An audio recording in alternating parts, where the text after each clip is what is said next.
Hey guys, welcome to my YouTube channel. If it's your first time seeing this video, please hit the notification bell so that you don't miss my next video. On this video, I'm going to be giving you an update on what happened on Uthando Nisithembu's season 8 episode number 8.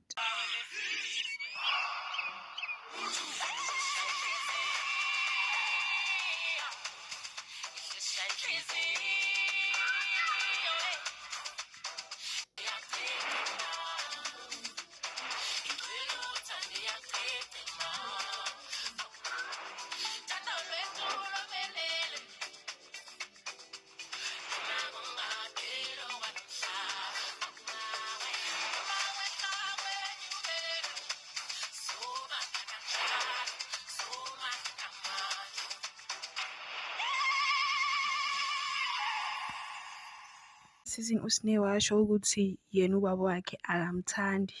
Manje uMthombeni utshela uMacele ukuthi yena akafuni into ezomhlanganisa noSneh. And uMthombeni yena wathi, I don't want children whose mother had them while she's still living at home. Musa wathi uThobile mele ayeke ukuprioritize abantu abangamdingi. uMakhumalo uthi akanandaba noMayeni because he never comes to her house. Even if she's having an event, she continued by saying uMayeni don't like her. Thobile uthi Mayeni, she's one wife who's never liked her or wanted anything to do with her. Inkulumo kaMakhumalo noMayeni ngeke iphele because both of them abancingani and kunendaba yokuthi Thobile before ayiba unkosikazi kaMusa beyinini. uMangwabe wathi if Musa takes another wife after her, because of their agreement, she will leave. uMayeni wathi one mistake Musa wayenza was that her child was once poisoned and akazi ukuthi wenzakaleni and uMusa were not there to help her. uMthombeni uthi iproblem iqala la uMayeni raising all these concerns so that when he tells Shibazi about the roads they should take, it become impossible. So uthi uMayeni only raised the poison of umndeni now because ufuna ukuletha another wife. She would rather talk about food poisoning so that Mayeni can point out why it is bad to have many wives. uShibazi can't wait for wife number 5 so that Musa can stop shouting her. uMayeni, she's complaining that Musa shouted her because of Thobile. Musa yena wamphendula wathi he shouted because Shibazi was making the system collapse. Kanjani? Apparently uMakhumalo yena abhadalayo i-insurance yemoto. uShibazi uthi uMthombeni hlezi adefenda uMashobane every time baba nezinkinga zabo. uMayeni don't waste time manje ubuza uMusa ukuthi ubani lo wife number 5, ufuna ukwazi igama lakhe nokuthi uphumaphi and why did he decided to marry someone from KwaMadlala. Impendulo kaMusa was that he learned that marrying for beauty and not being able to trace how the person was raised, who they are and how they were brought up is dangerous. uShibazi une message to Samke that says wherever you are, find someone your age. Stay away from this old man. He will play you. Ask us. We are older. We tell you. If you don't do that, this old man will play you. uShibazi ubuza uMusa ukuthi manje uSamke uzohlala kuphi because yena umuzi wakhe it's falling apart. The stove is broken and the cupboards are also breaking down. Sayena wathi umuzi kaShibazi is not falling. She only raising these things to create the impression of how much of a failure he is, because those things will prevent him from carrying out his responsibilities. Seems like uMthombeni seyaphumile kuShibazi because wamtshela naye wathi sengiphumile kuwena. uMseleko uthi mistake his wife make is to think that they are doing him a big favor by staying in their marriage. Shibazi yena uthi akafuni uMusa introduce wife number 5 kuyena.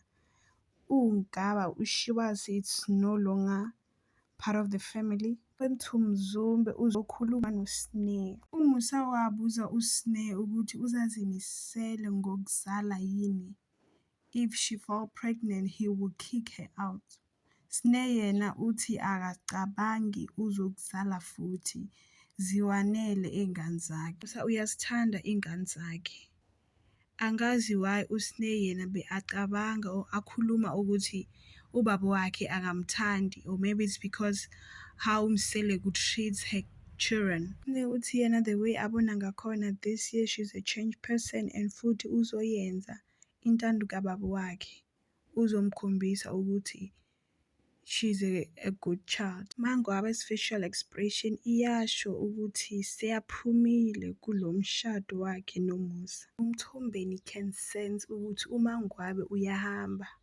Manje makhuluma noMangwabe uyazithoba. Last season washo ukuthi mabahamba bahambe sizosala sincenga. Manje uyena ucenga uMangwabe ukuthi angahambi. Futhi acknowledge amaphutha wakhe. And Mangwabe yena disappointed because she trusted uMusa with her life and heart. She even chose him against her family and colleagues' disapproval. Uthi ixolo laMusa akalamukele.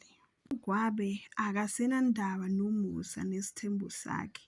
Uthi uMthombeni akawacabangeli ama-feelings awumunye umuntu. Ucabangela yena phela. Kuyacaca ukuthi uMangwabe seyakhathele ngoMthombeni namanga akhe, because uMthombeni noMangwabe babe nesivumelwano. So manje uMangwabe uyabona ukuthi uMthombeni akawahloniphi imizwa yakhe nesivumelwano sebaba naso. So yena ucabanga ukuphuma or ufuna ukuphuma or aphumile. Unesicelo kuMangwabe after everything that happened. Ucela uMbali ukuthi amnikeze ithuba loku-introducer iwife number 5. Will she agree? Because the last episode wathi yena uzohamba. Ugirl usasho namanje that wife number 5 uzo-replace yena. uMthombeni manje uyasaba ukuthi uMangwabe uzomshiya. Hayi manje uMbali akasawubamba umshini sham. Hayi uMbali akasawubamba umshini. She was like, uMthombeni he's wasting my time. I should have been home with my kids. I mean lo muntu akhuluma ngaye umkhwenyana wakhe mele enjoy ikampani yakhe. Mangwabe feel betrayed by the person who once said he wants to build a home with her. Mzilikazi noMthombeni bazikhiphile. Empeleni i-date noMthombeni hlezi inonkulumo. uMthombeni it's concern ukuthi why Mzilikazi were so quiet like an angel the day babukele uThando neSithembu bonke. Manje uMakhumalo uthulile. I'm asking myself ukuthi is she hurt or ucabangani, because akakhulumi whenever uMthombeni mention indaba kawife number 5. Sayena ufuna ithuba loku-introducer wife number 5 kumzilikazi wakhe. Thank you very much for watching. Till we meet on the next video.